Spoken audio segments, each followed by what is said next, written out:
concours d'accès à l'ENSAM pour l'année 2011. Épreuve de physique.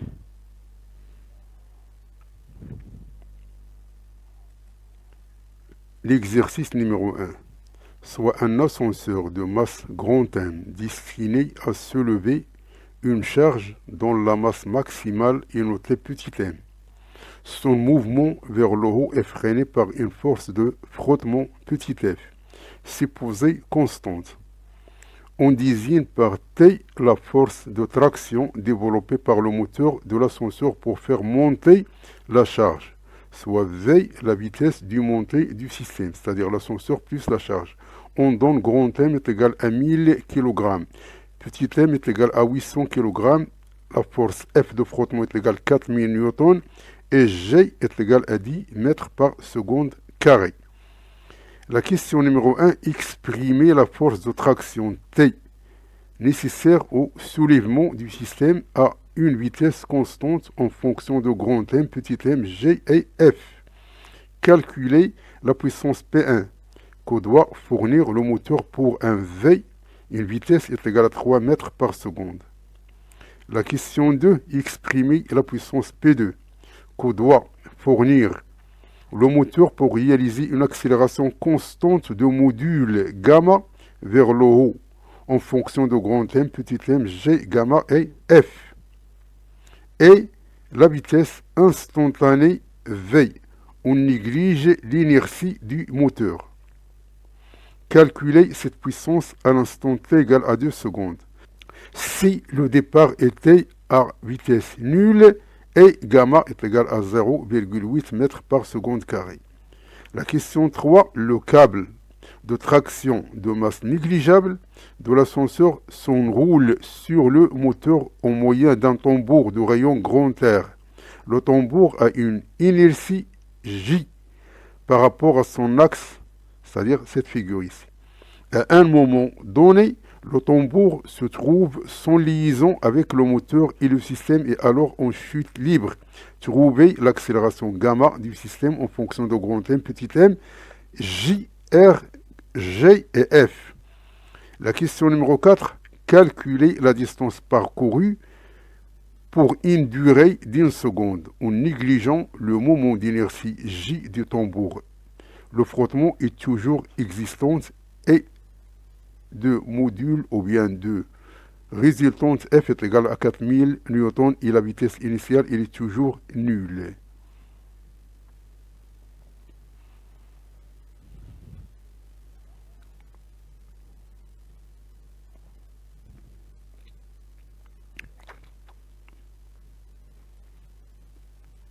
Donc la question numéro 1, donc ça ce sont les données.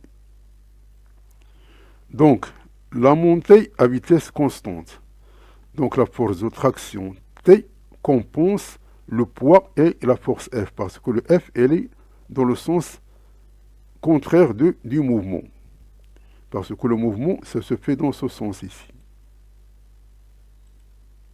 Parce que c'est une montée.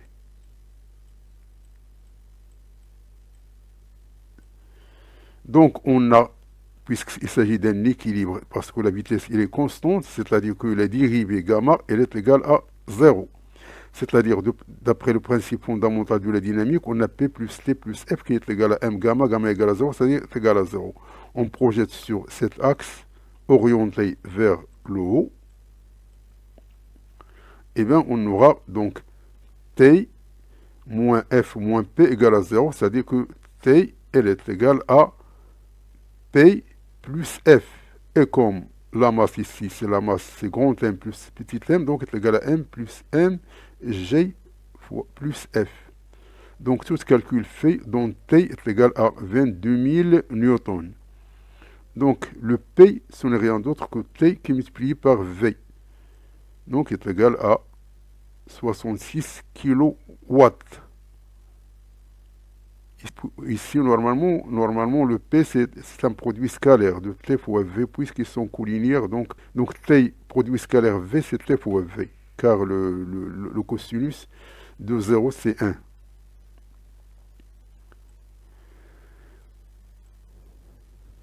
«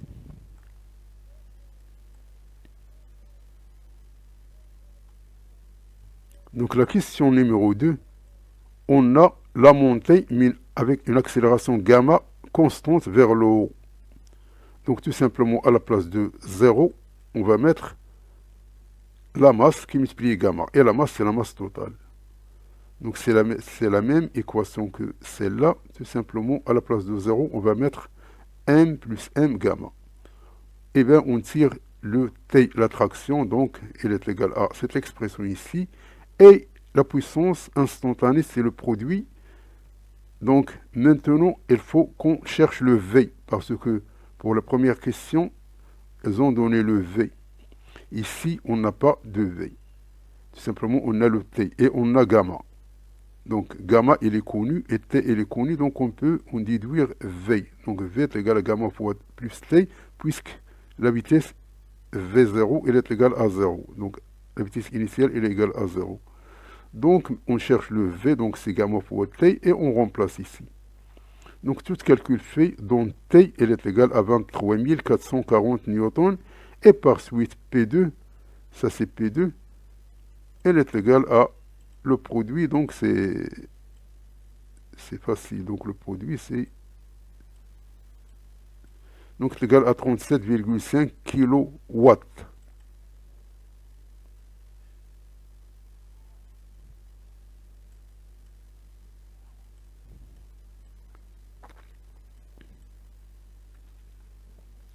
La question 3, il y a une chute libre, c'est-à-dire qu'il y a une coupure ici.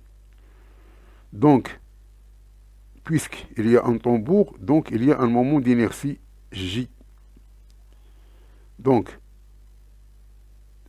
on va écrire le principe fondamental de la dynamique, c'est ici, mais on tient compte que le T ici, c'est T'. Donc, ici, c'est-à-dire ici, il y a un moment. Ici, il y a un moment. C'est-à-dire que TR, ici, TR, elle est égale à J fois alpha. Alpha, c'est l'accélération angulaire. Et on a T', il est égal à T. C'est-à-dire que ça, c'est T'. T', il est égal à T, donc j'ai remplacé par T. Donc, on tire T, donc T, il est égal à J alpha sur R.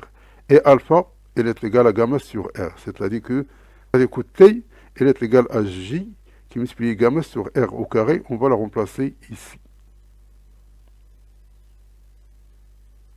Donc, on va tirer gamma. Donc, une fois on remplace T par cette expression ici, donc on va réarranger le terme, on va trouver l'expression de gamma. Donc, gamma, elle est égale à cette expression ici. Puisqu'ici, il y a une translation et il y a une rotation. Donc, la translation, elle va donner cette équation ici, et ici, c'est la rotation, elle va donner cette équation ici. Donc, on combine les deux, sachant que ça, c'est normalement c'est T'. Mais T', il est égal à T. Donc, T, il est égal à T', d'après le principe de l'action et de réaction. C'est-à-dire que T, c'est T'. Donc, on va trouver l'expression de gamma.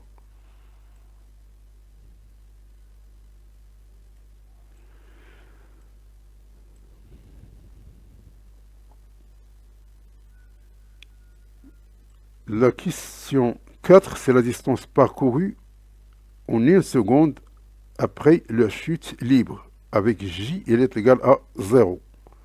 Donc, on vient dans cette équation ici, on va remplacer J par 0. On aura cette expression ici. Donc, ce calcul fait nous donne gamma est égal à 7,778 mètres par seconde carré. Et par suite, D est égal à 1 demi gamma fois T au carré et T est égal à 1 seconde. Donc, on va trouver que D est égal à 3,889 mètres.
Exercice 2. Soit une bille de masse petit n en chute au sein d'un fluide. Ça, c'est ça. Rn, ici, il y a un fluide. Et il y a une bille ici. Dans le champ de pesanteur uniforme d'accélération G, qui est égal à moins Gz, puisque Z elle est vers le haut. Lâché sans vitesse initiale d'une hauteur h. La bille est assimilée à un point matériel, son volume est nul. Sa position est repérée par la cote Z de T, relativement à l'axe vertical, ascendant, OZ, du repère galiléen ROX-YZ. Ces coordonnées XT, YT sont constamment nulles, c'est-à-dire qu'elles varient selon l'axe OZ. Donc, la première cas, la poussée d'Archimède et les frottements du fluide sont négligeables. Donc la question numéro 5, exprimer l'accélération gamma de la bille en fonction de G en utilisant les coordonnées initiales. Déterminer l'équation horaire Z de T du mouvement de la bille. Le cas 2, la poussée d'Archimède est toujours négligée, mais les frottements du fluide ne sont pas négligeables.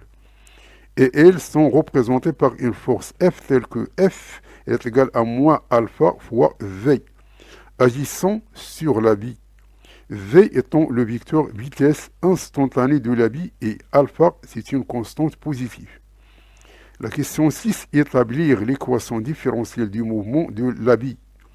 La question 7, on admet que la vitesse peut se mettre sous la forme V de t égale à moins mg sur alpha plus A, l'exponentielle de moins t sur tau, où A et tau sont des constantes à identifier.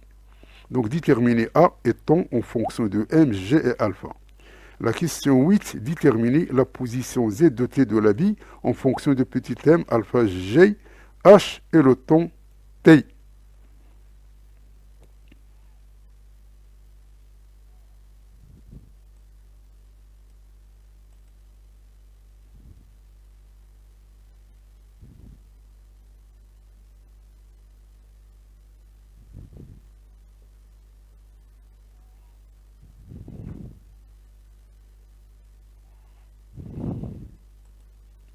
Donc, voici le champ où il y a un fluide et il y a une bille. Donc, on a G, elle est égale à moins G fois Z, puisqu'elle est de sens contraire, puisque G, elle est dans ce sens.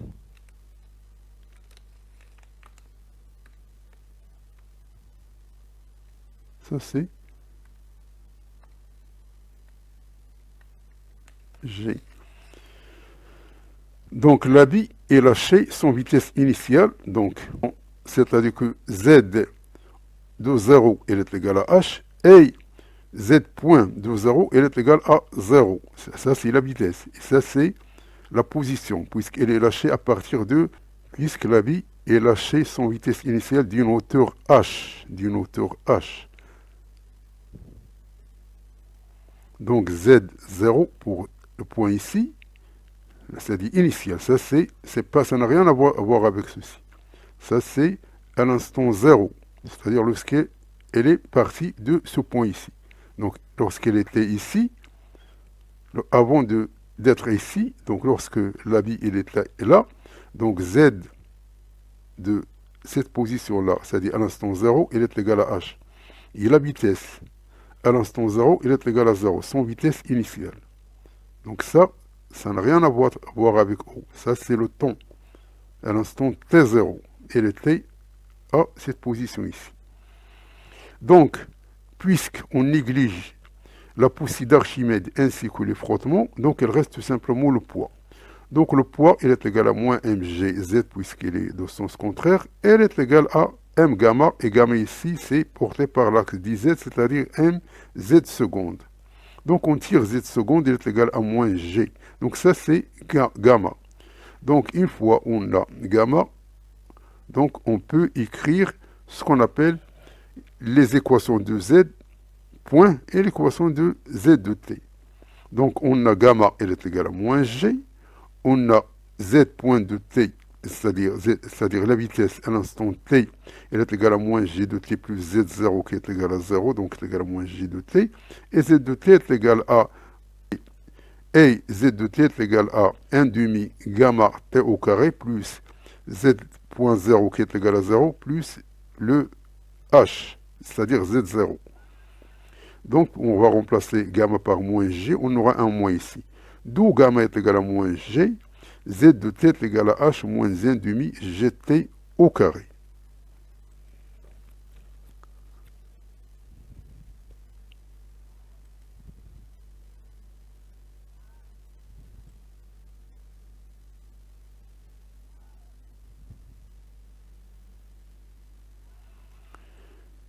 Le cas 2, on va intervenir avec la force F de frottement. Donc tout simplement, il faut ajouter cette force ici. Et on aura cette équation ici. Voici l'équation différentielle qui décrit le mouvement de l'habit dans la partie où il y a le fluide.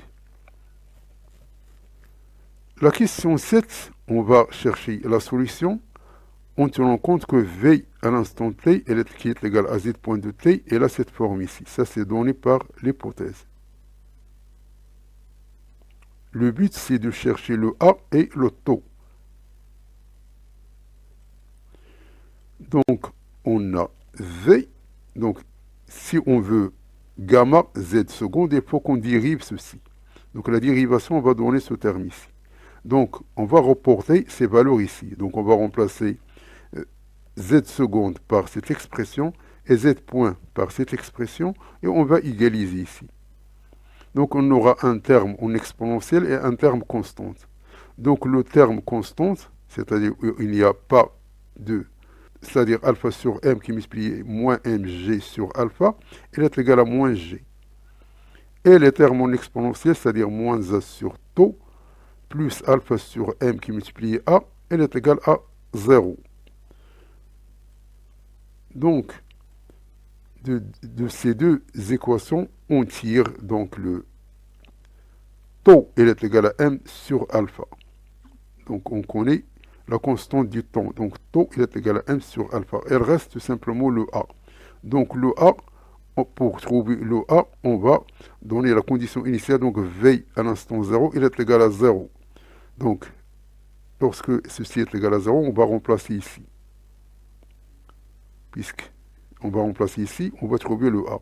Donc, pour t égale à 0, donc ça est égal à A. Donc, A moins mg sur alpha, elle est égale à 0. D'où A, elle est égale à mg sur alpha. Donc, on a tau est égal à m sur alpha, et A est égal à mg sur alpha. Ainsi, donc, V de t, on va le remplacer alpha et tau par ces expressions. On va trouver que l'expression de V de t, elle est égale à cette expression ici.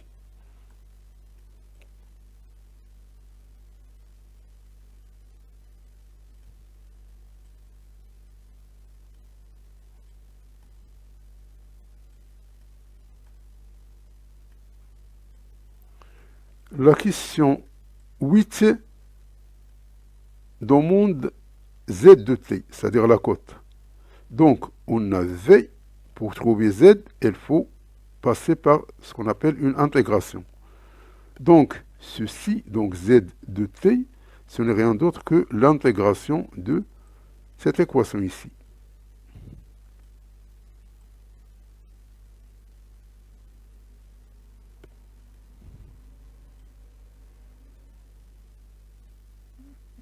Ça, c'est V de t, donc ça, c'est V de t, et Z de t, c'est l'intégration de ceci plus une constante.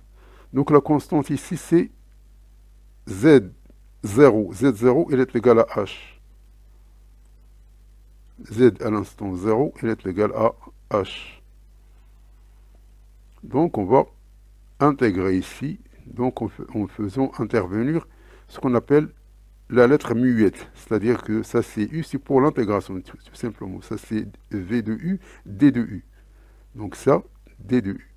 Donc on a h et ça, donc ça c'est facile puisque ça c'est un terme constant. Et ça, on connaît l'intégration de ceci, l'exponentiel, c'est tout simplement 1 sur ce terme-là qui multiplie l'exponentiel entre les instants 0 et t. Donc ce calcul fait va nous donner z de t est égal à cette expression ici. C'est-à-dire que z de t est égal à cette expression ici.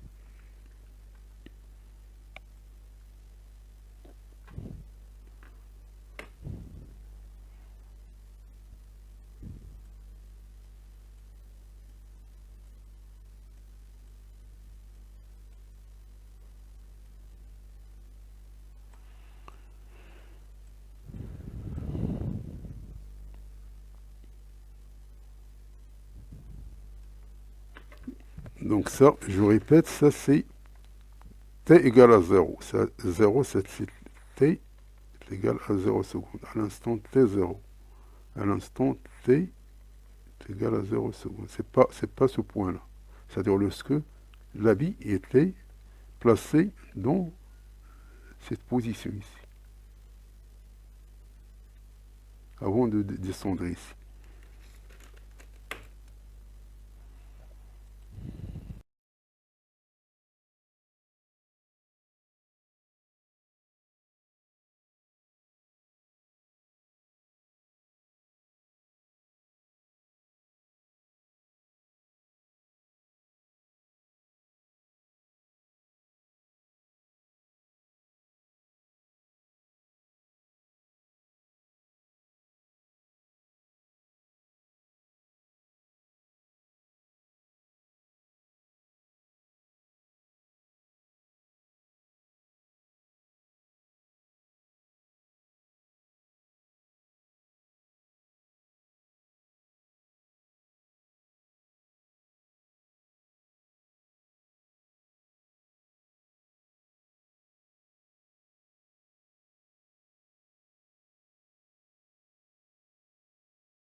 L'exercice 3.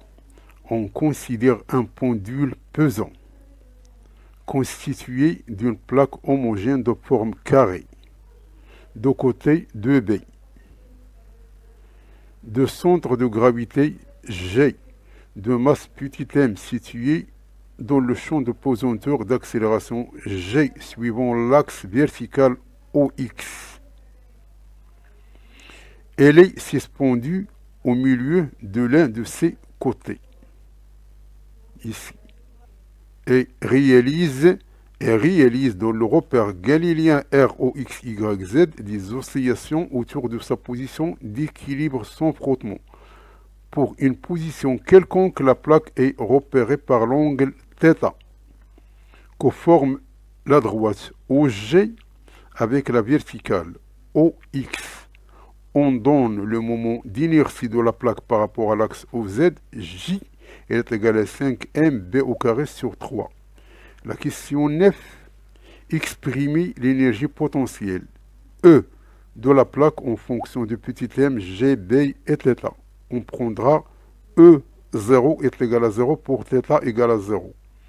La question 10, exprimer son énergie cinétique EC et son énergie mécanique EM en fonction de B, M, G, θ et θ point, c'est-à-dire la dérivée, c'est-à-dire la vitesse angulaire. Donc la question 11, si à l'instant initial, la plaque est lâchée son vitesse initiale à partir de l'angle θ, déterminez la vitesse maximale de son centre de masse en fonction de B, G et θ max. Ça c'est θ max. En utilisant la loi de conservation de l'énergie mécanique, établir l'équation différentielle du mouvement de la plaque. Dans la suite, pour la question 13 et 14, on considère les petites oscillations de la plaque, c'est-à-dire on va prendre cosinus carré de θ est égal à 1 moins θ au carré sur 2, et sinus de θ à peu près est égal à θ. parce que θ c'est petit. Donc on donne θ de m est égal à pi sur 20 et b est égal à 0,1 mètre et g est égal à 10 mètres par seconde carrée. La question 13, calculer la période t du mouvement de la plaque autour de sa position d'équilibre.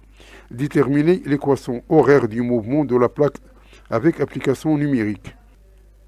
Donc la question 14, exprimer puis calculer les composantes tangentielles et normales de l'accélération du centre de gravité G à l'instant t est égal à la période sur 4. La question 15, exprimer puis calculer les coordonnées de R, c'est-à-dire tangentielle et normale de la force du support sur la plaque au point O à l'instant t est égal à la période sur 4.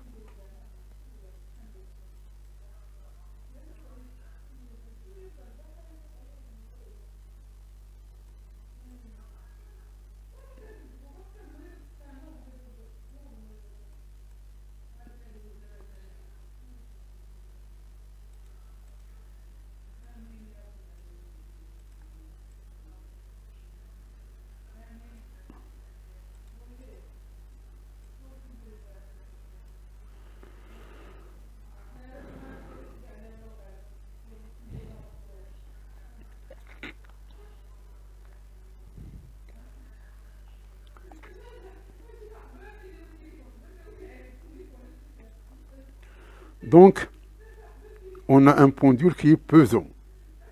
Donc, ça, c'est le moment d'inertie. Donc, l'énergie potentielle à l'instant 0, c'est 0 pour θ égale à 0. On a ça, c'est pour la question 13 et 14. Donc, l'énergie potentielle, ça s'écrit comme cette façon ici. Puisque ça c'est une pendule. Donc, en position d'équilibre, elle était ici. Puis, elle était se lever, elle vient ici. C'est-à-dire, il y a une dénivellation. C'est ça ce qu'on tire. C'est-à-dire, est égal à mg fois cette distance-là. Cette distance-là, ça c'est L. Et ça, c'est L cosinus θ. C'est-à-dire, ce qui reste, c'est L moins L cosinus θ. D'où l'énergie potentielle est égale à mg qui multiplie B, puisqu'ici c'est B. Ça, c'est B. Ça, c'est 2B. Donc ça, c'est B. Donc mgb, facteur de 1 moins cosinus θ. Donc ça, c'est l'énergie potentielle. Donc c'est cette même expression ici. C'est-à-dire que la bille, elle fait compris, puis il y a un angle ici. C'est comme cette partie-là. Donc il était ici, puis il était écarté.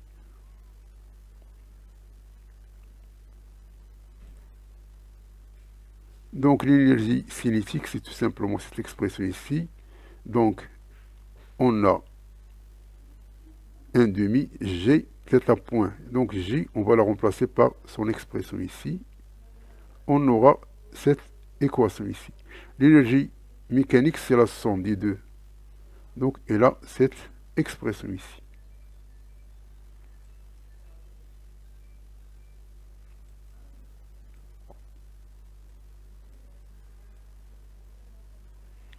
Donc l'exercice numéro 11, la vitesse maximale du centre de masse. Donc la plaque est lâchée sans vitesse initiale. Et à l'instant, c'est-à-dire position d'équilibre pour θ, elle est égale à θ0. On veut calculer la vitesse maximale. Pour θ est égale à θ0. Ça c'est θ0. Donc pour θ égale à θ0, on va la remplacer ici. C'est-à-dire ceci, elle est égale à cette expression ici. Donc, la vitesse, elle est maximale lorsque l'expression de l'énergie cinétique, elle est égale à l'expression de l'énergie potentielle. C'est-à-dire, on a un point où l'énergie, c'est-à-dire la vitesse, elle est maximale, lorsque l'énergie cinétique, elle est égale à l'énergie potentielle. C'est-à-dire que ça, cette expression ici, max, elle est égale à ça avec θ égale à θ0. Donc on a deux expressions, on va tirer θ max. Donc une fois on calcule θ, puisque c'est θ point c'est racine carrée. Donc V est égal à B fois θ point. Donc B fois la racine carrée ici. Donc ceci, elle est égale à cette expression ici. Donc on va montrer le B, ça c'est B au carré, on simplifie par B, elle reste cette expression ici. Donc ça c'est la vitesse maximale.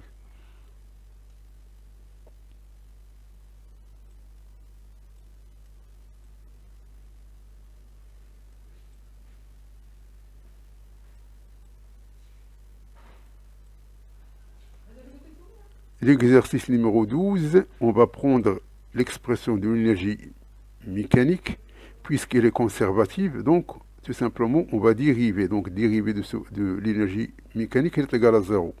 Donc on va dériver cette expression ici pour trouver l'équation de... Donc on a ici, on va mettre θ point en facteur, puisque c'est ça est égal à 0, donc on va trouver cette expression ici. Donc on va donner une équation différentielle.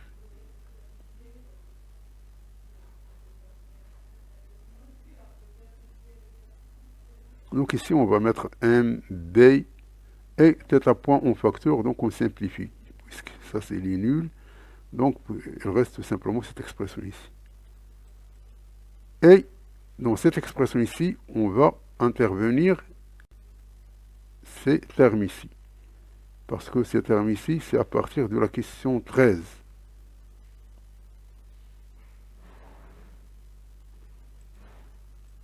Donc maintenant, on est à l'expression 13. Donc pour 13, on va remplacer sinus θ par cette expression ici. On va trouver, donc cette équation se transforme en cette équation ici. Donc la pulsation ici, c'est oméga carré est égal à cette expression ici, c'est-à-dire qu'oméga est égal à racine carrée et θ est égal à 2 pi sur oméga, donc c'est l'inverse. Donc avec B, avec M, avec G, on va trouver oméga, on va trouver la période. Donc, maintenant, pour trouver l'équation, il faut qu'on remplace le θ 0. Donc θ 0, ici, elle est égale à pi sur 20. T et T, c'est-à-dire l'instant T est égal à la période sur 4.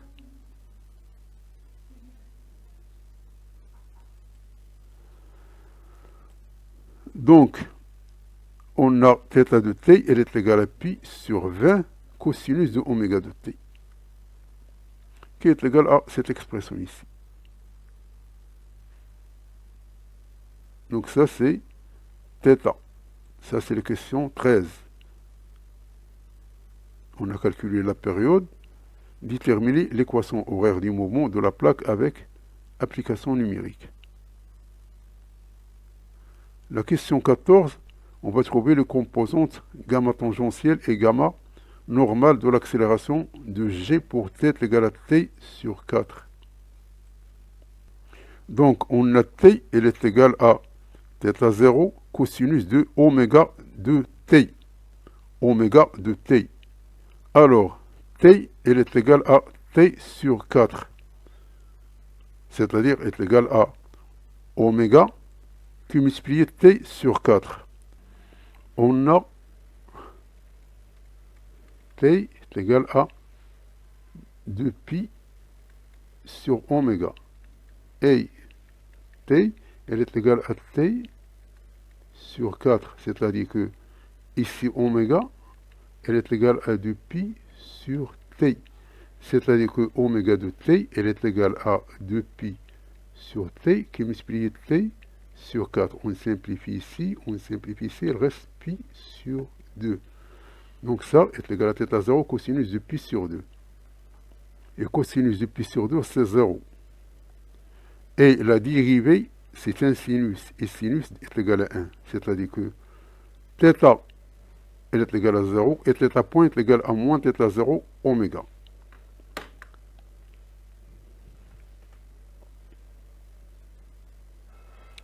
L'accélération de G, c'est un mouvement circulaire de rayon D à une composante tangentielle gamma, gamma.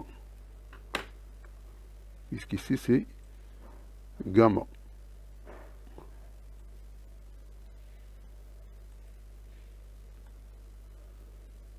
Donc l'équation différentielle donne cette équation ici, donc ça c'est trouvé déjà. Et ça, donc on a θ égale à 0, donc on a donc gamma de t, elle est égale à 0, et gamma normale, elle est égale à cette expression ici.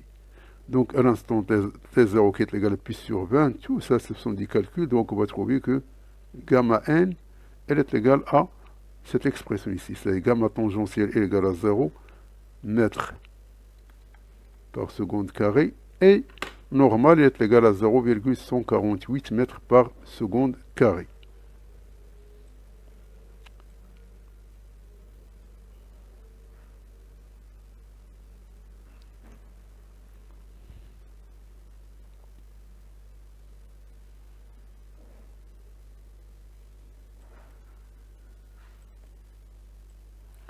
La question 15, toujours à t est égal à t sur 4. Toujours ici, on a t est égal à t sur 4. Donc on veut calculer les composants de la réaction au point O. Donc, on a l'équation de principe fondamental de la dynamique. Donc en projetant sur cette partie, c'est-à-dire on va projeter sur la partie tangentielle et la partie normale. Donc sur la partie tangentielle, on aura cette expression ici. Ça c'est gamma, donc est égal à. Donc ça, c'est l'expression de R normal. Ça c'est normal. Et la composante horizontale, elle est égale à 0, puisque R, elle est portée par cet axe. Donc ça est égal à 0. Donc, tout simplement, on remplace ici. On va trouver que R est égal à 1,0148 M fois G.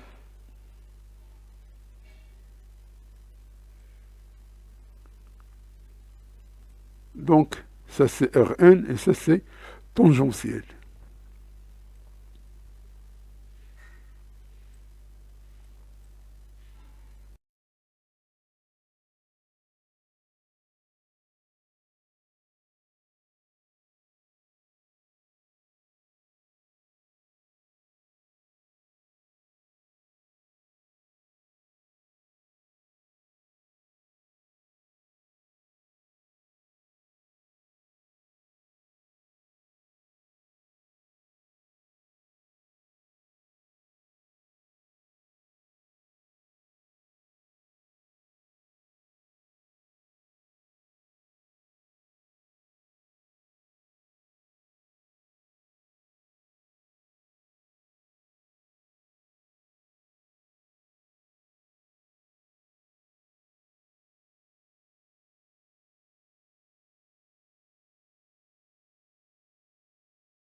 L'exercice 4, le montage ci-contre comporte un générateur idéal de force électromotrice constante E est égal à 24 volts. Deux condensateurs de capacité respective C1 et C2 et une bobine d'inductance L. L'interrupteur K est en position 1. L'exercice 12, donner l'expression de la capacité équivalente C des deux capacités C1 et C2. La question 17, calculer sa valeur numérique. 18, donner l'expression de la tension aux bornes de la capacité C2 lorsque les deux condensateurs sont complètement chargés.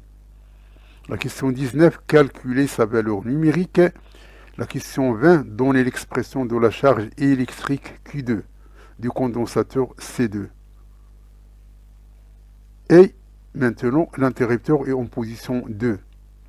On a cette courbure de la tension aux bornes de l'inductance.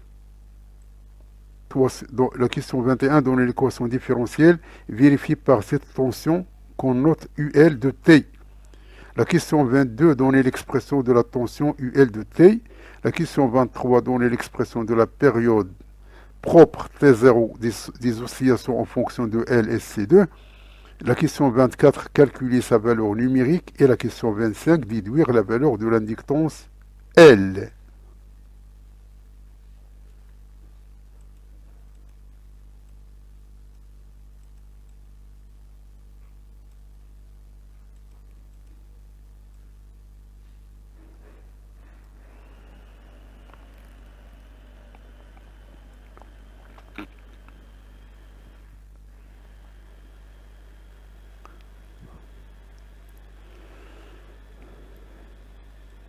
Donc, l'exercice 4, donc, on a E, on a C1, on a C2, on a la bobine L. Donc, lorsque l'interrupteur est en position 1, c'est-à-dire que les C1 et C2 sont en série. Donc, s'ils sont en série, donc, ça nous donne cette équation, parce que la liaison des condensateurs est l'inverse de la liaison des résistances. Donc, ça dit que 1 sur C est égal à 1 sur C1 plus 1 sur C2, ça dit que C est égal à C1 C2 sur C1 plus C2. Donc, ceci va nous donner 9,38 microfarads. Donc, ça, c'est l'expression, ça, c'est l'application numérique.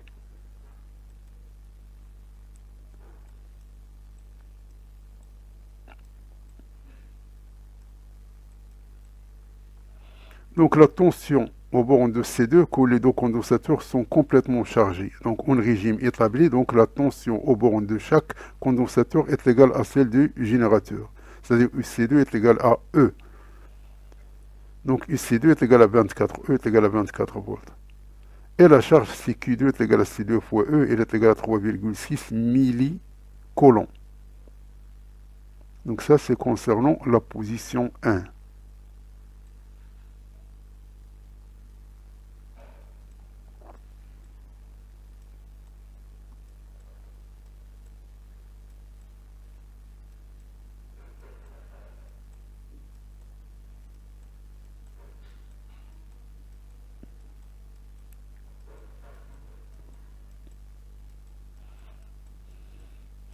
Concernant la position 2, maintenant l'interrupteur va passer en position 2.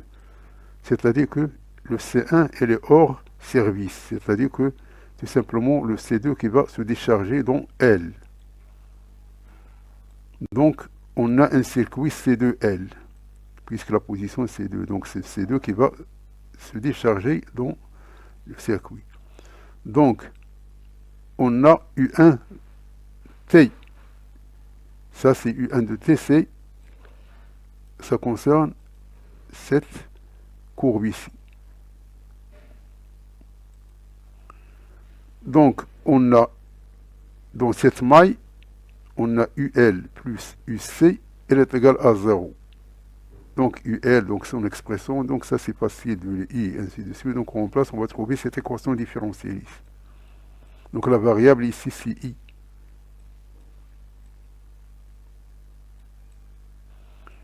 Donc comme U1 de T elle est égale à UL qui est égal à LDI sur DT, donc on remplace, donc on va trouver que cette expression, ça s'écrit lorsque la variable passe de I à la tension, donc on a cette expression ici.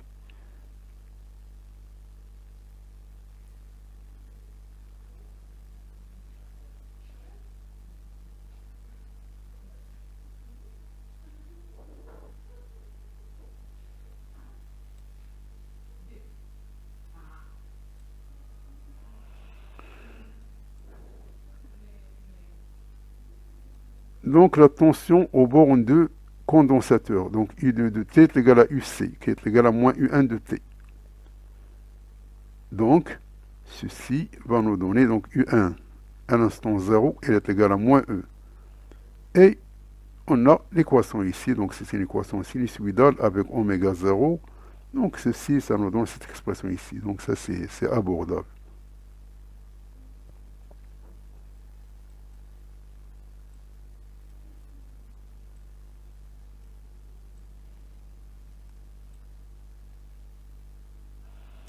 Donc la période, c'est T0 est égale à depuis racine carrée de L sur C2. Donc d'après la courbe ici, ça c'est T0, elle est égale à 8 millisecondes, c'est-à-dire 8, 10 moins 3. Donc on remplace ça au carré donc pour tirer le L. Donc le L, on va trouver qu'il est égal à 0,043 Henry. Donc c'est tout simplement le cours ici.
L'exercice 6. Répondre par vrai ou faux. Quand la fréquence du courant augmente, l'impédance d'un condensateur augmente. Quand la fréquence du courant augmente, l'impédance d'une bobine augmente. La valeur efficace d'une tension sinusoïdale de valeur maximale 5 volts est de l'ordre de 3,53 volts. La valeur maximale de déphasage entre deux tensions sinusoïdales est égale à pi radian. La capacité équivalente de deux condensateurs en série est toujours de valeur plus faible que la plus faible des deux capacités. La résistance équivalente de deux résistances en parallèle est toujours de valeur plus faible que la plus faible des deux résistances. La capacité d'un condensateur augmente d'autant plus que l'épaisseur de son diélectrique est faible. En régime continu, le courant traversant un condensateur est toujours nul. La période propre d'un circuit LC est inversement proportionnelle à la capacité. La puissance active consommée par un dipôle est toujours supérieure à la puissance apparente. Donc vous voyez qu'il y a absence de l'exercice 5. Soit que l'exercice 5 a été annulé ou bien qu'il y a une erreur dans la numérotation des pages. Donc ça c'est l'exercice 6.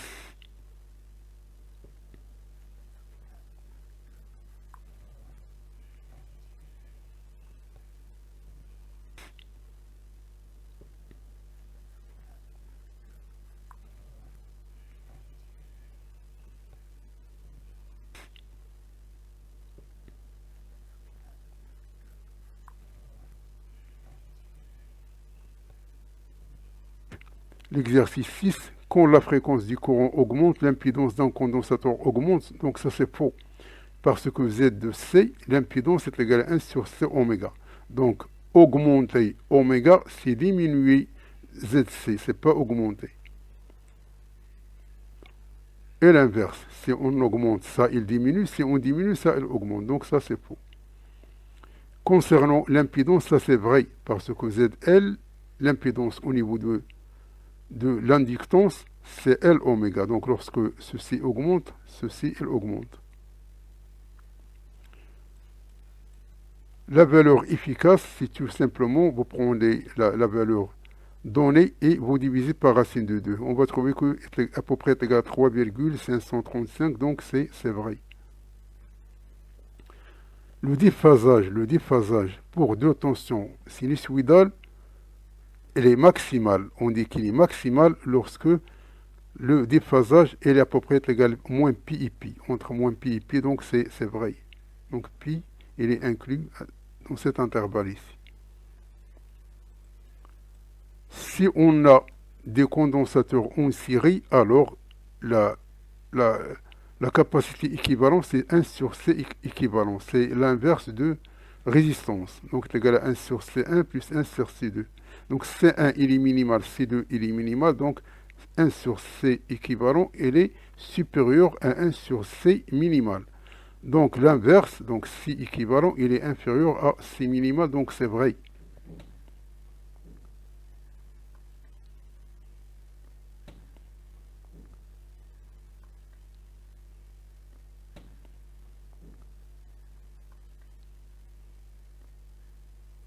Parce que la capacité équivalente de deux condensateurs en série est toujours plus faible que la plus faible des deux capacités. Donc ça c'est pour les résistances, c'est la même chose, parce que les résistances ici sont en parallèle.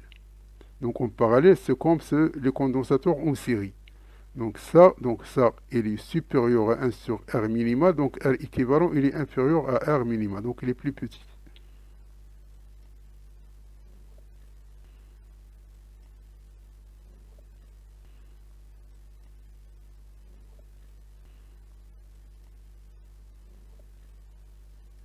Donc concernant le diélectrique, c'est 7 égale à y0 fois le diélectrique qui multiplie la surface divisé par l'épaisseur. Donc E il est faible, donc C il est grand. Puisque E il est faible, donc il reste cette expression ici.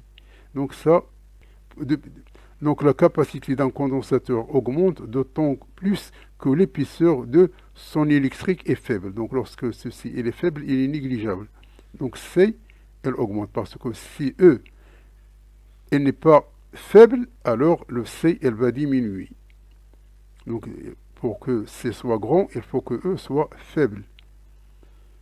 En régime continu, le courant traversant un condensateur est toujours nul. Donc, lorsque le courant il est continu, alors U il est constante. Donc, dU sur dt est égal à 0, c'est-à-dire que U est égal à 0.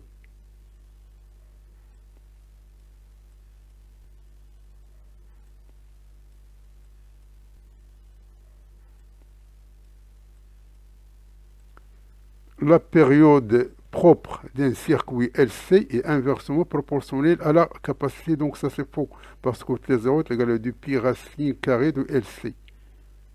Donc c'est pas proportionnel, c'est multiplicatif.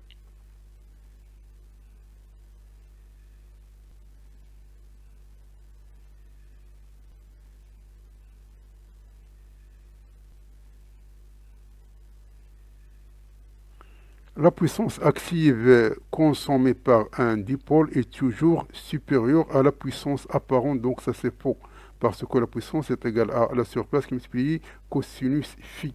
Donc P il est inférieur à S, car cosinus de phi il est inférieur à 1.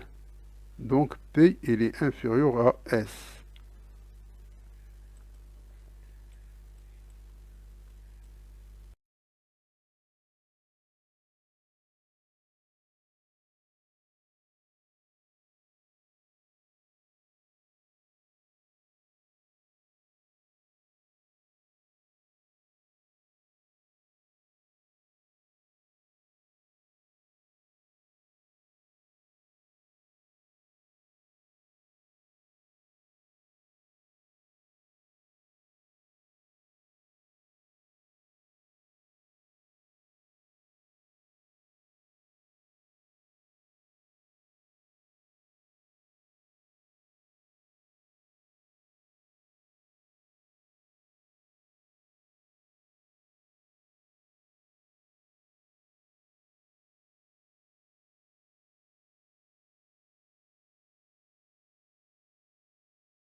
Donc merci d'avoir suivi ce vidéo et à la prochaine pour un nouveau vidéo cordialement.